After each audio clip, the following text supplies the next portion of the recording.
जय श्री कृष्ण दोस्तों। आज हम बात करेंगे मानव धर्म की, वर्ण व्यवस्था की। वर्ण व्यवस्था क्यों बनाई गई, इसका क्या कारण था?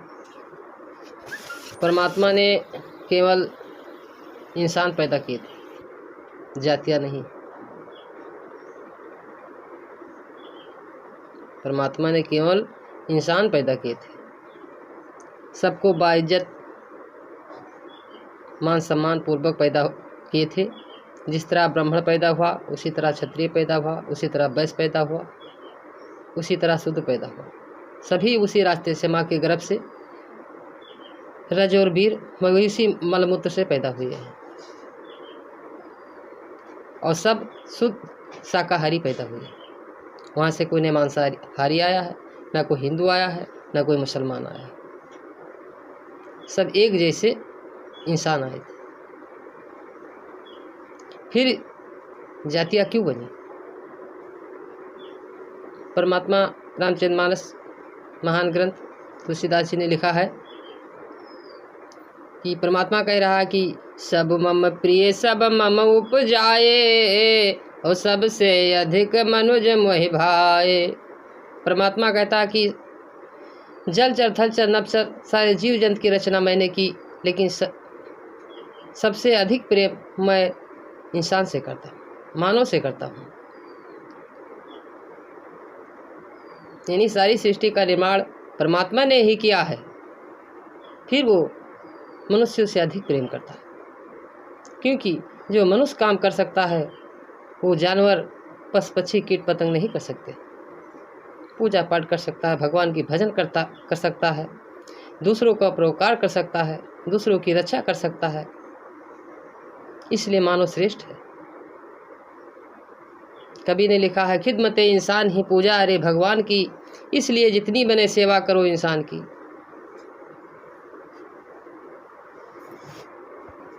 कवियों ने भी इंसान को महान बताया है। इंसान को नफरत करने के लिए नहीं बनाया।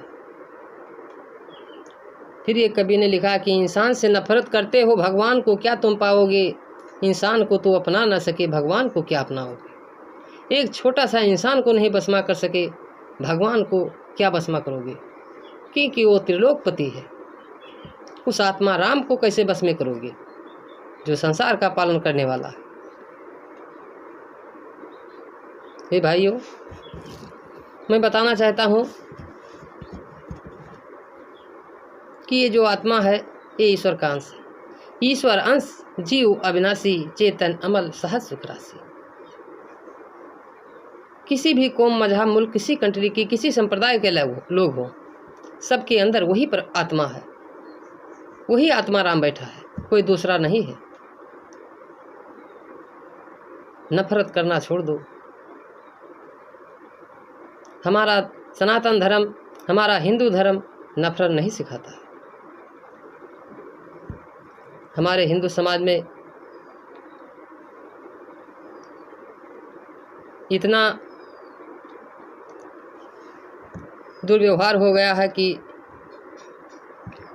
अब हम बात करेंगे कि वर्ण व्यवस्था की, कि वर्ण व्यवस्था क्यों बनाई गई।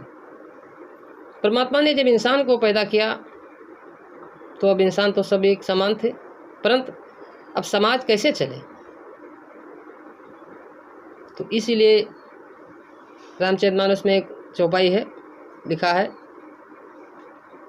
कि वो चौपाई है कि एक पिता के विपुल कुमारा, होई पृथक गुणशीली चारा। को पंडित को तापस ज्ञाता, को धनवंत सूर को दाता। एक पिता के अनेक पुत्र होते हैं, लेकिन सबका आचार विचार व्यवहार, सबका गुण अलग होता है। मान लिया जाए जैसे 4 पुत्र, एक पिता के 4 पुत्र, कोई उसी में बली हो गया, उसे समाज की रक्षा के लिए नियुक्त किया गया, उसे क्षत्रिय का दर्जा दे दिया गया, जो महान ज्ञानी हुआ उसे ब्राह्मण का दर्जा दे दिया गया कि जाओ तुम समाज को शिक्षा दीक्षा दो, ज्ञान सिखाओ। और जो व्यापार में निपुण था उसे कहा गया कि तुम जाओ बड़ी व्यापार करो। और जो कुछ मंद बुद्धि के थे उन्हें कृषि कार्य दे दिया गया कि तुम खेती करो और घर परिवार की सेवा करो। यानी ये चारों पुत्र एक ही पिता के हैं, अलग से नहीं आए हैं, और चारों से पिता प्रेम करता है। इसमें कोई ना नीच है ना कोई ऊंच है, और चारों की आवश्यकता है समाज को चलाने के लिए।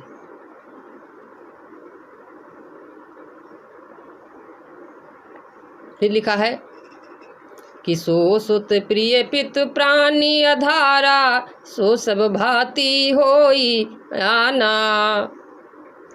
पिता उससे अधिक प्रेम करता है जो पिता की आज्ञा अनुसार चलता है, पिता की हर आज्ञा को मानता है, पिता उसे अधिक प्रेम करता है। लेकिन वो किसी से घृणा भी नहीं करता है। तो मेरा कहना है भाइयों कि संसार के सारे मानव सब एक ही परमात्मा के हैं, जो हमारे विचार को, हमारे धर्म को और हमारी कौम को रक्षा करे और माने, वो हमारा भाई है। जो हमारे धर्म का, हमारी कौम का विरोध करे वो हमारा शत्रु है। इसलिए हिंदू भाइयों से कहना है कि हमारा सनातन धर्म लड़ना नहीं सिखाता है, आप उसमें मिलजुल कर रहो, क्योंकि हमारा सनातन धर्म दिनों दिन कमज़ोर पड़ता जाता है। क्योंकि सबसे कठिन जाति अपमाना, किसी का जात का अपमान मत करो, क्योंकि सनातन धर्म को लोग धीरे धीरे छोड़ रहे हैं। कोई सिख पंथ में जा रहा है, कोई बौद्ध धर्म में जा रहा है, कोई जय गुरुदेव में जा रहा है, कोई यहूदी, कोई जैनी। इसी तरह से धीरे धीरे लोग धर्म को छोड़ रहे हैं, क्योंकि इसमें हमारे हिंदू धर्म में जातवाद बहुत बढ़ गया है। यूट्यूब चैनल खोलकर आप लोग देख सकते हैं, कुत्ता बिल्ली जैसा हिंदू लड़ रहे हैं आपस में, एक दूसरे को नीचा दिखाने के लिए। हमको तो ये अनुभव होता है भाइयों कि दूसरे देश की, दूसरे कौम की ज़रूरत ही नहीं पड़ेगी कि हिंदू आपस में ही लड़कर ख़त्म हो जाएंगे। ये बात मैं अपने अनुभव से कह रहा हूँ और सत्य भी है। ये इस तरह मारा मारी मची हुई है, आप मोबाइल पर देख सकते हैं। एक दूसरे को नीचा दिखाने के लिए सारे लोग लगे। सबसे कठिन जात का अपमान होता है, किसी का जात का अपमान मत करना। क्योंकि शंकर जी का अपमान हुआ था तो पार्वती जी ने आत्मदाह कर लिया था। सबसे कठिन है अपमान। शासन करना है तो दिल पर करो, उसके जिस्म पर मत करो। सम्मान करोगे तो सम्मान मिलेगा, आपका सम्मान नहीं घटेगा। ऊंच निवास नीच करतूती, ऊंच निवास पर बैठे हुए नीच कर्म मत करो। आपको अगर प्रजा नहीं रहेगी तो राजा किस पे शासन करेगा? प्रजा के बादौलत राजा है। अगर श्रोता नहीं होगी तो वक्ता का कथा कौन सुनेगा? एक दूसरे के पूरक हैं सब लोग। पहले के युग में ये था कि एक धर्म से दूसरे धर्म में आसानी से लोग चले जाते थे। ब्राह्मण क्षत्रिय बन जाता था, क्षत्रिय वैश्य बन जाता था, वैश्य शूद्र हो जाता था अपने कर्मों के आधार पर। उस समय की कवियों ने लिखा है कि ब्राह्मण के घर पैदा होने से कोई ब्राह्मण नहीं बन जाता है, कोई ब्राह्मण नहीं बन जाता है। क्षत्रिय का भेष धारणे से कोई समर न जीती पाता है। हे साधु का भेष धारणे से कोई संत नहीं बन जाता है, कोई संत नहीं बन जाता है। जो कर्म क्षेत्र में डटा रहे वही तो वीर कहता है। भगवान ने गीता में कहा है कि मानव शरीर एक कर्म क्षेत्र है, कर्म भूमि है। हे अर्जुन, तुम कर्म करो। कर्म की महानता दी गई है। सुपच्छ भंगी थे, सुपक डोम थे, सबरी भिलनी थी, परंतु परमात्मा की भजन करके परम पद को प्राप्त हुई और नीच से नीच होकर के उच्च कोट का स्थान प्राप्त किया। तो पहले ये था कि एक धर्म से दूसरे धर्म में लोग आसानी से आ जा सकते थे, लेकिन दिनों दिन इसको और मजबूत किया गया, कठोर बनाया गया हमारे समाज को कमज़ोर करने के लिए। कुछ लोगों ने इसे, धर्म के ठेकेदारों ने इसके मजबूत कर दिया कि जिस जात में पैदा हो उसी जात से अलग नहीं जा सकते। वंशागत बढ़ने लगा। ऐसा पहले नहीं था, सब लोग भाईचारा बना कर रहते थे। हमने भी वीडियो बनाए हैं यादव राजाओं के बारे में, लेकिन मैं अपने आप को ऊंच सिद्ध करने के लिए नहीं बनाया है। मैंने इसलिए बनाया है क्योंकि जो छोटे छोटे राजा थे, जो एक दो युद्ध किए थे और बड़े बड़े युद्ध किए थे, बड़े बड़े राजा, तो मेन नायक का नाम इतिहास में आदर्शित हम लोगों को पढ़ाया जाता है, बताया जाता है। लेकिन जो हमारे लिए छोटे छोटे रियासत थी, छोटे छोटे राजा थे, लड़कर मर गए, उनका नाम लेने वाला कोई नहीं है। उनका भी इतिहास में नाम है। मैं बताना चाहता हूं कि जो हमारे देश के लिए, हमारे कौम के लिए अपना जीवन कुर्बान कर दिया, अपना सब कुछ कुर्बान कर दिया, उनका भी नाम लेना चाहिए। इसलिए मैं राजाओं का आप लोग के समझ परिचय रखा है। मेरे प्यारे भाइयों, मैं संसार के लोगों की दशा देखकर दुखी हूँ, क्योंकि संसार में आडंबर बहुत बढ़ गया है। सबसे दुख की बात है कि हमारा सनातन धर्म कमज़ोर पड़ता जा रहा है। ज़रा ठंडे दिमाग से सोचिए कि हिंदू भाई कहाँ जा रहे हैं। कोई राम को गाली देता है, कोई किस को गाली देता है, कोई दुर्गा काली को गाली देता है। ज़रा मोबाइल खोलकर तो देखिए, आपस में कुत्ते बिल्ली जैसा लड़ रहे हैं। जब हिंदू हिंदू को गाली दे रहा है तो गैर की क्या बात है।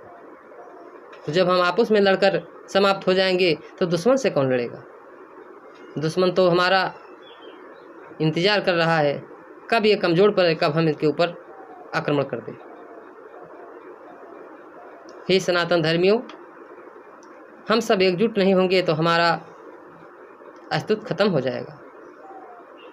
हमारे फूट के कारण अपने पूरे विश्व में कितने मुसलमान शासक हैं, कितने राज मुसलमानों की है, लेकिन भारत क्यों, हिंदू का शासन केवल एक भारत ही बचा है। 2-4 राज्य हैं जो हिंदू के हैं, बाकी सब मुसलमान के हैं, क्योंकि उनमें एकजुटता है और हम में फूटता है। इसलिए मेरे प्यारे भाइयों, एकजुटता बनाओ, ऊंच नीच का भेद निकाल दो। तुम क्षत्रिय हो तो तुम्हारा कोई पद नहीं छीन सकता है, तुम ब्राह्मण हो तो तुम्हारा कोई पद नहीं छीन सकता है। नीच कर्म करोगे तो नीच कहे जाओगे, उसको कोई रोक नहीं सकता है। ऊंचे सिंहासन पर बैठ जाने से कोई ऊंच नहीं हो जाता है। नीच कर्म करेगा उसको नीच लोग कहेंगे। कहते हैं ऊंचे कुल क्या जन्म्या जो कड़ी उच्च न हो। विचारवान बनो। तो राजा और प्रजा का, पिता और पुत्र का रिश्ता होता है, उस रिश्ता को निभाओ। हर एक जात की आवश्यकता है। अगर किसी मूर्ति का निर्माण करना है तो शिल्पकार की जरूरत है। माटी का बर्तन का काम है तो कुम्हार की जरूरत है। जो लादी लाद कर धोबी कपड़ा धोता है, धोबी की जरूरत है। अगर ये सब लोग ये काम करने से नीच हैं तो ये सब लोग काम छोड़ देंगे, तब कौन करेगा। तो आपको करना पड़ेगा, तो आप भी नीच हो जाएंगे। खेती करने से लोग अगर नीच है तो खेती, आज की डेट में पूरा संसार खेती कर रहा है, सब लोग पशु का पालन करते हैं।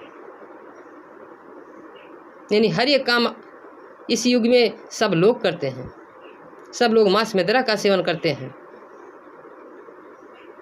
तो किसको ऊंच कहा जाए, किसको नीच कहा जाए? क्योंकि ऊंच नीच काम हर एक कौम में होता है और हर एक कौम करती है, लेकिन जब अपना अपना काम सब लोग छोड़ देंगे तो संसार खत्म हो जाएगा। जय श्री राम, जय श्री राम। आज का वीडियो हमारा यही है। अब दूसरे भाग में आप लोगों को बताएंगे।